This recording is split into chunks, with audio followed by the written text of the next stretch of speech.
Hey guys, in this video I'm going to show you how to create an Exness trading account. If you find this video helpful, please consider to like this video and subscribe to my channel.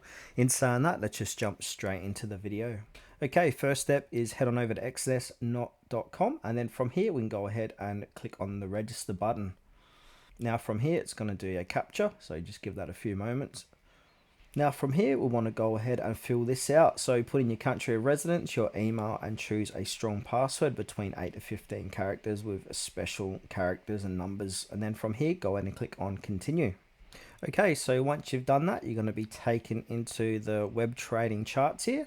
And now we can go ahead and choose trading account. So if you want to use a demo account, we can have $10,000 in virtual money, full access to the terminal or no withdrawals. Or if you want a real one, you can go ahead and click on real account, and then that's going to take you up to adding in all of your details. So you're going to have to go ahead and complete your profile here. So we need a confirm phone number, add profile information, and then all this is going to take less than 5 minutes. So go ahead and click on get started, and once you've done that, you're going to successfully create your live trading account inside of Exness.